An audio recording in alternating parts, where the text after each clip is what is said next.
Welcome to the Joy Talk Show, where we offer real tools for real change rooted in joy. I'm your host, Pam George, today. And today our episode is called Purging, Letting It Go for Joy. And I want you to know that we're not just talking about getting rid of clothes, we're talking about grief, identity, a brave act of releasing what no longer serves you to make space for healing and wholeness. Joining me are three amazing women, each with a powerful voice in this conversation on letting go. Cindy, she's an upcoming author of Widow's Guide to Joy. She's also a stand-up comedian who has walked through deep personal loss and the sacred process of purging and starting again. Welcome, Cindy. And then we have Cynthia. She's an author, coach, and a nonprofit founder. She teaches people to let go of emotional pain stored up in the body. Welcome, Cynthia. And then we have Tracy. She's the author of Tethered Voice. She helps others identify and release false stories that keep them from joy. Welcome, everyone. Hi, Pam. Great to have you guys on the show with us for this conversation. So I'm going to start with Cindy. Cindy, thank you for being here and for your vulnerability. You are married for 25 years. Yes, David and I were married for 25 years. Yes. We had three children. That's amazing. And then you had a devastating loss. Would you like to share about that? Yeah, sure. So back in July of 2018, my husband was riding his bicycle to men's prayer. It was probably around 4:30 in the morning. He had been doing this every Tuesday for years.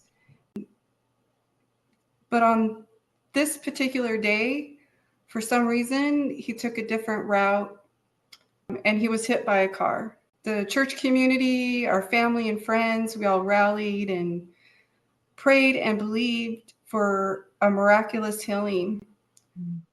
But unfortunately, we didn't see that. And on July 25th, he walked into heaven in victory. Thank you for sharing that story. We are so sorry for your loss. And you are going to be the star teaching us through this journey of purging. Can you tell us about your story? I know recently we had a conversation about how you had to move from your 3-bedroom house in San Diego, California, a home that you shared and built together with your husband and your children. So tell us how you got to that point of purging and moving on and starting this amazing life as a comedian, as an author, and you're able to teach us the lessons that you've learned through this journey. So after David passed, I continued to live in the home where we had lived for probably a few years, and our kids are older. They're adults now, and they left the nest.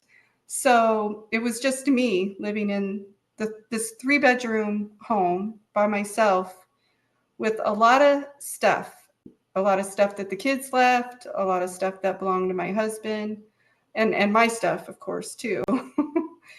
But I think actually probably around 2 years ago, I started to feel like this weight was keeping me from moving forward. This weight was like, it was like a tie.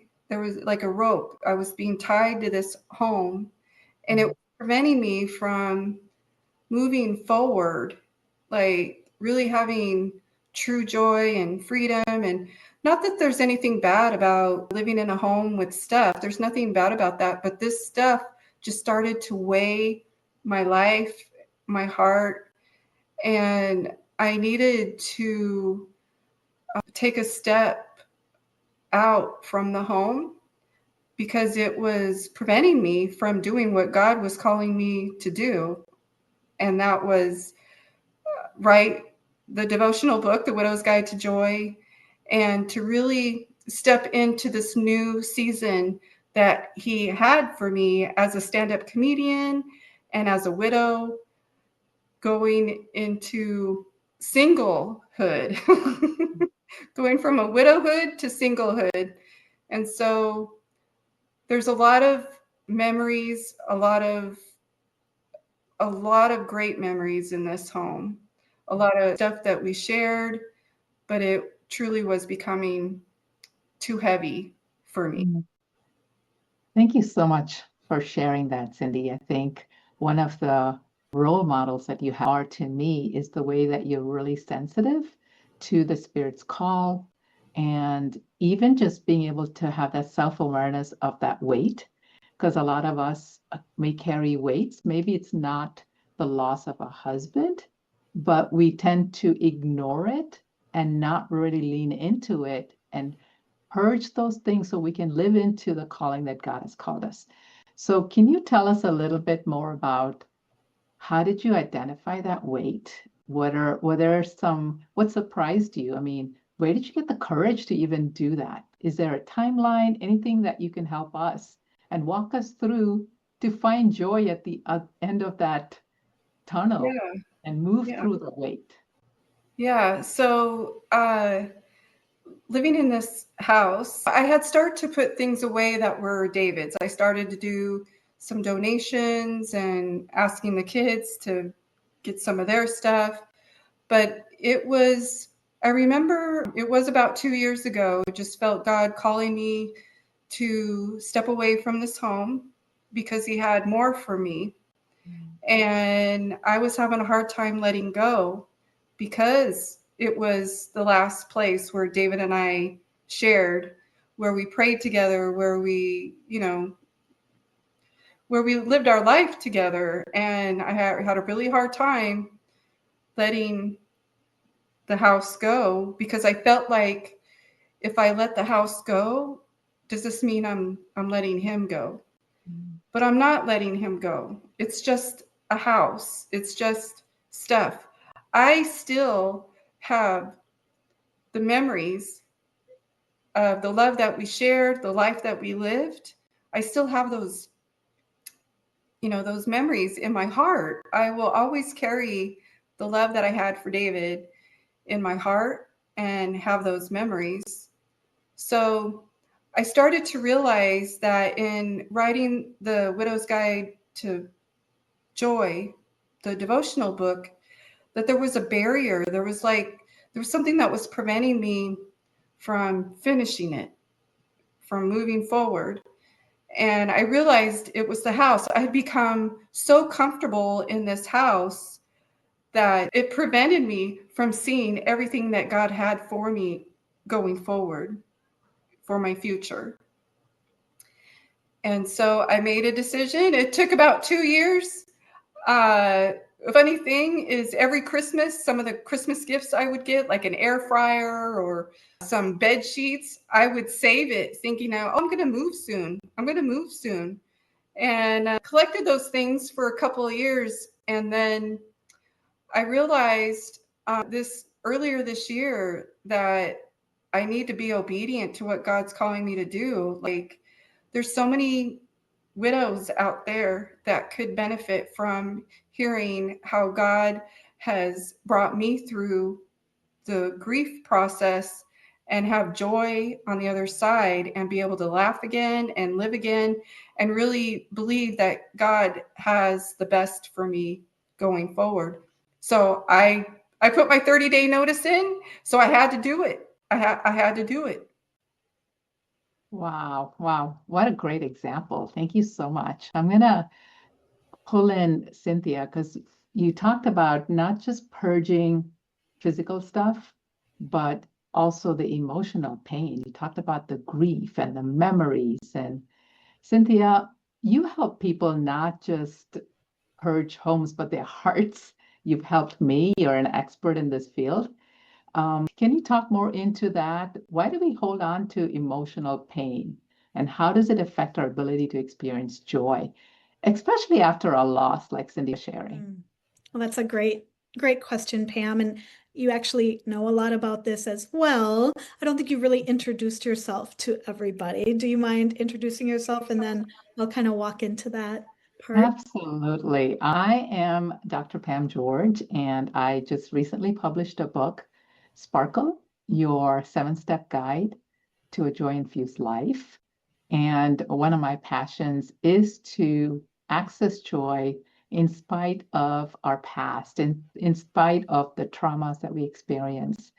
And it's such a joy for me to be able to have this conversation because joy is such a gift that we have, but I believe it's easy to be stolen.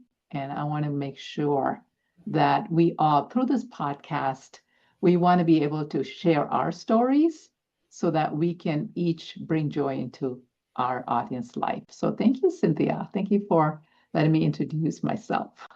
Absolutely. Absolutely. You know, the brain is amazing, keeps us alive, does wonderful things. We have this little area in our brain that is kind of like a gumball machine. Like you see something, you drop a quarter in it. You're like, when you're looking at a gumball machine and you see all the bright colors, and you're like, oh, I hope I get the teal blue one or whichever. And you pop that quarter in, you're not necessarily going to get a teal blue one coming out. Mm. So what happens in emotional things, there's this part of our brain that sees something and pulls the most amount of familiarity up, and it gives you that answer. So if you've lived through a traumatic event like the loss of your spouse, that anything that would be considered loss in your life associated with your spouse is going to make you want to keep it. So you obviously don't want to just cut off your memories of him. And knowing that a tangible item can become that memory. And so when you went through the process of having to move into a smaller space, and you'll get more into that later, you had to make choices around that that brought up emotions. So we are really operating a lot from our sensory being of our emotion. We convince ourselves in our brain that we have to have an experience in order to keep a memory. And so the emotional weight that we feel is tied to our past experiences that are really screaming the loudest, like the gumball at the bottom of the machine is going to come out first. And you don't know if there's teal gumballs beyond the glass that you're seeing. You're just hoping for that. But oftentimes you're going through a lot more things before you get to that teal one. And as that comes out, that can almost put you backwards if you're insisting you need to have a certain experience. So the emotional parts that we hang on to, it's just the way our brain is wired. We've trained our brain to keep us alive and to help us understand experiences in front of us. And what we really need to be able to do is say, that's good. Like, thank you. Like, okay, I feel that loss. Sometimes when you feel loss, it might feel like the blood just drops from your face, or someone just punched you in the gut. You might feel numb, or your heart literally aches, right? All of those feelings are very real and very raw. And it's really important to acknowledge them, but it doesn't mean you need to live from them. So when your heart aches because an experience happened to you and it brings up grief, it doesn't mean you need to live in grief. I just heard someone yesterday talk about clean grief and dirty grief. And Tracy, you were with me at that? Do you recall this? And I thought that's so good. So clean grief essentially is something that makes sense, that you haven't processed fully, something that is deep within you, and you want to take time and spend time with that. But dirty grief is going ahead and picking up all the gumballs that fell on the floor while you were looking for the teal gumball. They're not of use to you. And you just need to trust that even though you experience something, It is not your current and present truth. Because Cindy, you're a comedian, so you're not obviously walking around on your stage crying. You probably wouldn't have much success. And that's part of the process. We need to acknowledge that it's true and real, but then use the wisdom that we've been given through life experiences to move forward past those heavy emotions that hold us back. Thank you, Cynthia, for walking us through that. And Cynthia, you've been such a great model in not going back and taking the dirty grief or the dirty gumballs from the floor. So I want us to just go back and walk us through that process. What was that weight or the dirty gumballs? What did that feel like in your body? Was it energy drain, sleepless nights, peace? Like, how did you purge all the stuff that didn't serve you and come out of it to even make a decision to move forward? Because I know you had a beautiful husband, beautiful marriage, and just being able to have that suddenly taken out, you kind of get blindsided. And it's definitely, like Cynthia said, a traumatic experience. And you've been such a great example for us. So can you help us to understand those energy shifts? That how did you kind of move forward? Yeah, thank you, Pam. Wow, that is a really good question.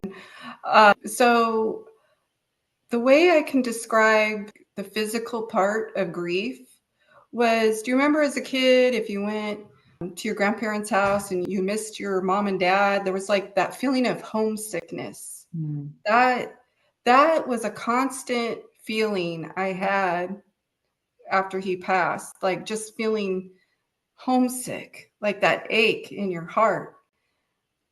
But I knew that God didn't cause this accident. I knew that God was still good, that God still had good things for me. But I had a hard time accepting that he had good things for me, because I felt that I had the best thing ever.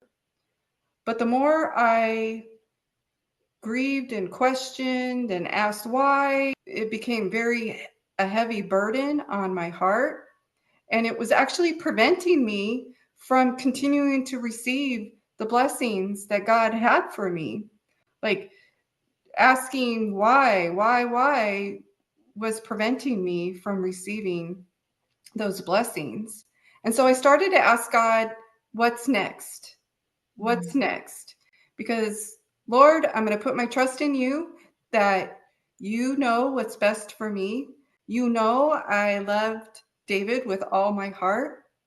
You know, like God knows, he's the creator of love. So who better to give our heart to than the creator of love who created us? And so I made a decision to allow God to show up in my life. And one way that I did that to help with like the physical feeling of grief or holding on to things was through honoring God and honoring my husband, doing things that David liked to do, or do something that David liked to do, was a way that I honored him. And I truly feel like David was the funny one. He was the one that made everybody laugh. I was the quiet wife off to the side. He was he wasn't really a comedian, but he was funny. And he loved to talk to people. He loved to make sure that people knew they were seen and wanted. And so by God calling me to be a stand-up comedian was really out of left field, like totally unexpected. But now in reflecting back, I can see it's because God wants me to continue David's legacy of bringing joy and laughter to people. And so I hope that answers your question. Yeah, wow, what a sacred way to honor your husband, to be able to hold on to his legacy through joy, through comedy, and not just in your little family. Thank you so much for spreading it to the world. And another thing that resonated with me that we could totally learn from is asking why prevents us from receiving new blessings. And when we have grief, we want to know why. Why did that happen? And your heart just speaks of surrender. And thank you so much for writing the book so that we can go on that journey and learn from you, The Widow's Guide to Joy, and allowing, because I know just knowing you as a friend, you said you allow God to show up, and then you notice it and you tell us God showed up, or God told me this, and you immediately listen to that calling, and then he just blesses you and he blesses all of us through it. So thank you so much for that light. I really appreciate it. Yeah, I didn't listen right away when he told me to move, though. Sure. It took me 2 years, but you know what? God still blessed me once That's right. Our God is a patient God. yeah. I want to tap into Tracy because Tracy wrote a book called Your Untethered Voice. And it goes deep into the idea that stories we tell ourselves can keep us emotionally trapped. So, Tracy, what are some common lies we cling to that need to be purged in order for true joy to emerge? Some of the common ones we fall into is I'm not enough, I'm not worthy, what I have to say doesn't matter, people won't listen, they don't care. And that also ties in with the thought that I'm not important. And those are all lies that we need to purge. We need to let them go because we are important, each one of us. Our voice is important. What we have to say is how we connect with people, and we receive from them, they receive from us, and it's just a blessing to be able to share your voice. Yeah. Thank you so much for that topic. That is so beautiful. Cindy was sharing about letting go of all our physical, and we talked about emotional, but we also have mental homes, which, like you said, our identities are built on. And you wrote deeply about your life, Tracy, and would you help us understand how writing helps us personally release those false narratives that, or past wounds, and wrestle through these hard things life throws at us? Would you be able to give us more insight? Thank you for writing that book.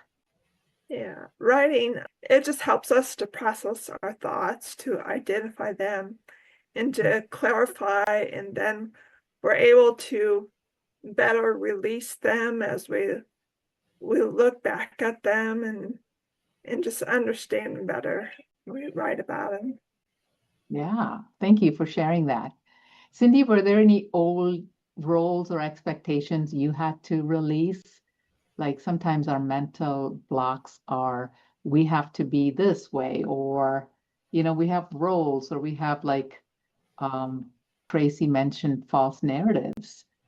Is there any of them that you had to relieve to purge out? Thank you for purging out the physical and the emotional. And I want to talk about that mental purge.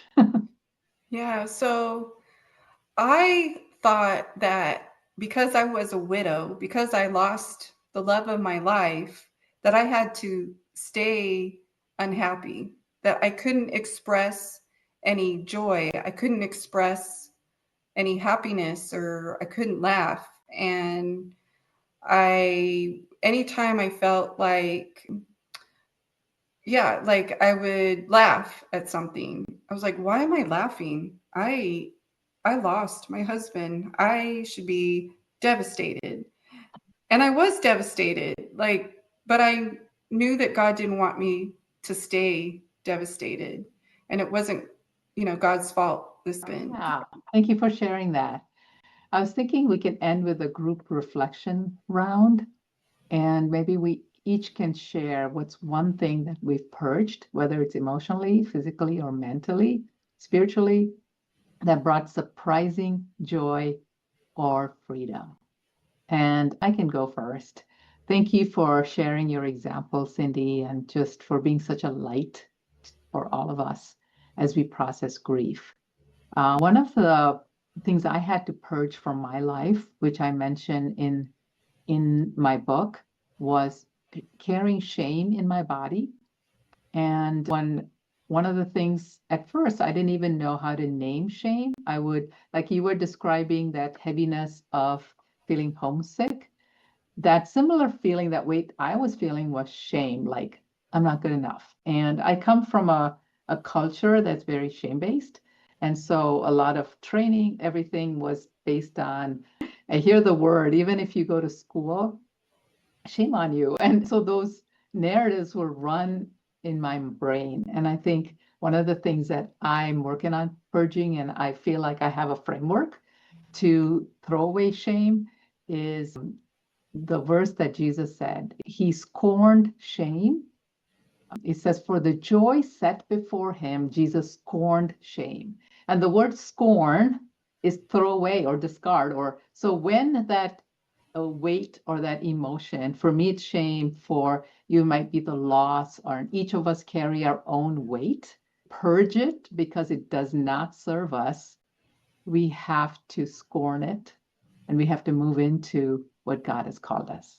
So would any of you want to share what is one thing that you're learning to let go of, or you had to purge, that would serve our audience? I'd love to hop in here. I think when you reflect back on purging, I tend to stay in the present.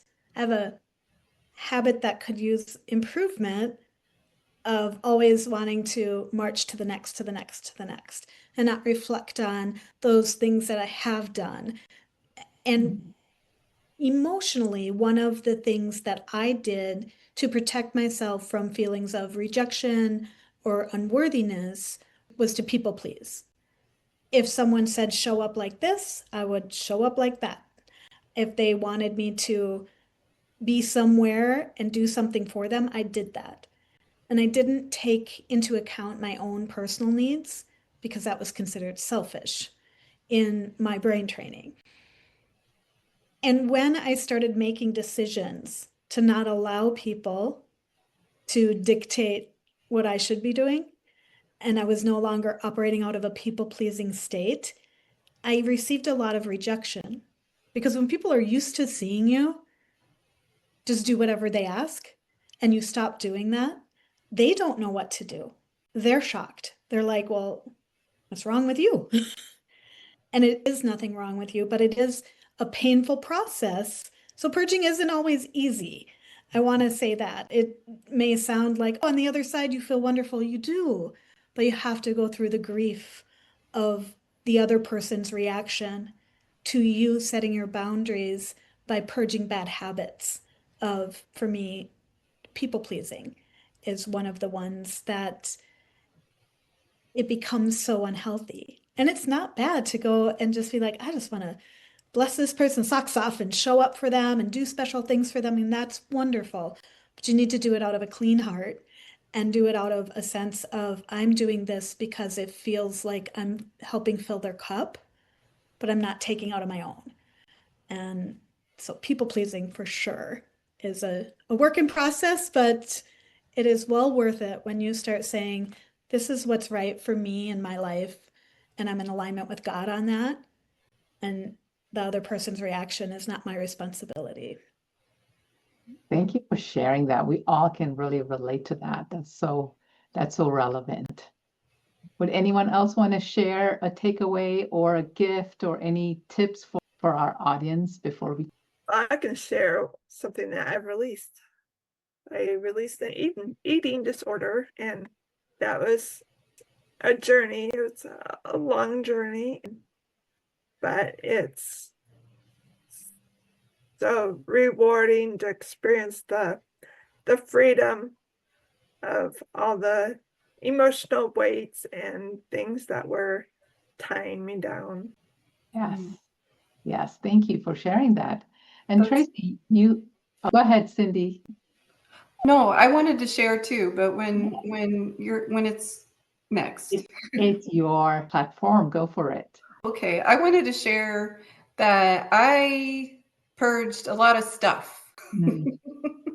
Like as I was downsizing from a 3-bedroom to a 1-bedroom apartment, there was a lot of stuff to go through, and I found that I started really focusing on the importance of the item.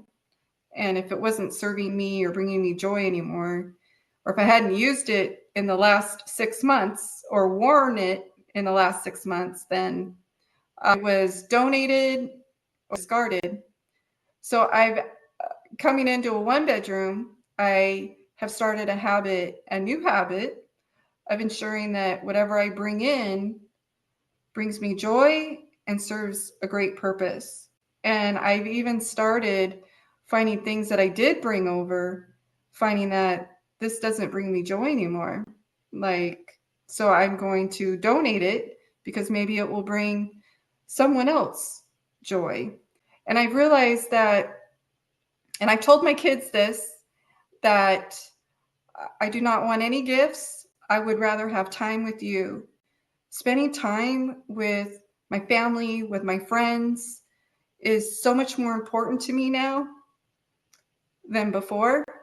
I want to create great memories and connections and just show love to everyone. Love that. Thank you. Thank you for sharing that. I think we all have things that we are going to be purging. And I want to ask each of you if you have any tips for our audience. I know Tracy has something called a joy jar. Tracy, would you like to share? Because I think it's a beautiful way for us to really train our brains to focus on joy. Yeah. And do you have that picture of it? Sure. Go ahead and talk about it while I find Okay. it. Sure. Sure. Yeah. We, Em and Cynthia both teach about recalling joyful moments over and over, and it bathes your brain in joy to continually recall joyful moments. So we created the idea of a joy drops jar, and in it you take a piece of paper, write down a joyful moment that you recall. It can be a past moment or something that happens today, or in your future. You just write those down, add them to the jar, and then when you need a refill on joy, when you need to boost your joy, just go to your jar, read some of those stories, and just think about them and let them fill you with joy. And the more you do this, it transforms your thoughts and your outlook. And we just found that it's a great tool to use to create your joy drops jar. Thank you for sharing that. What a great idea. You can go to www.joytalkshow and sign up for an email, and I would love one in Michigan. Me too, in San Diego. We'll get one in Minnesota very soon, right?